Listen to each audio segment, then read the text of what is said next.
नाज़रीन, Larkana press club में rotary club के सहकार से गरीब मुस्तहक माण्हुनि ने मच्छरदानियों और ॿियो सामान विरहायो वियो। पेश आहे मुख्तियार चांडियो जी ही रिपोर्ट। नाज़रीन, रोटरी क्लब ऑफ लाड़काणो और रोटरी पाकिस्तान के तरफा जो है लाड़काणे शहर के ऑर्गेनाइजेशन रोटरी क्लब ऑफ लाड़काणे पारा गरीब मुस्तहक माण्हुनि में जेके मच्छरदानियों डिस्ट्रीब्यूट कयूं वयूं आहिनि। लाड़काणे की सूरत हाल में ॾिसिजे तो लाड़काणो इंतजामिया है लाड़काणे शहर में सफ़ाई न कराई है। अचो तो उन्हनि इंतजामिया और रोटरी क्लब लाड़काणे के मेंबरन से ॻाल्हायूं उन्हनि जो वधीक छा चवणु आहे। जो ही जो प्रोग्राम है वो रोटरी क्लब ऑफ लाड़काणे तरफा थियो है, जैमें जो सहकार कयो है असां सां रोटरी इंटरनेशनल हिकु तंज़ीम है, जंहिंजे तावन सां अॼु असां मच्छरदानियूं गरीब ऐं मुस्तहक माण्हुनि में विरायूं आहिनि।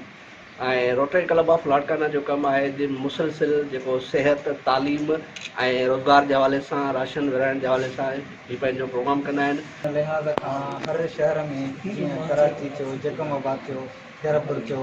या सिंध जा ॿिया जेके बि शहर आहिनि अंदरूनी सिंध या बलूचिस्तान सिंध बलूचिस्तान जा जेके बि शहर उन्हनि में मुख़्तलिफ़ जेके समाजी कम थियनि था, जेके समाजी सहूलियतूं थियनि थियूं, हिन में त मां इहा ॿुधाईंदुमि त रोटरी क्लब ऑफ लाड़काना में न रुॻी असां पर पूरे पाकिस्तान में जीअं सिंध बलूचिस्तान थियो या पूरे वर्ल्ड में रोटेक्ट जेके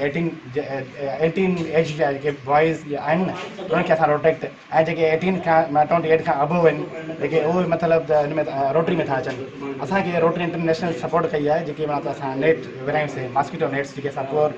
ऐं मुस्तहक माण्हू जेके असां डिस्ट्रीब्यूट कयूंसीं। जेको असांजो जेको प्रोजेक्ट्स जेके हिन वक़्तु लाड़काणे में थियनि पिया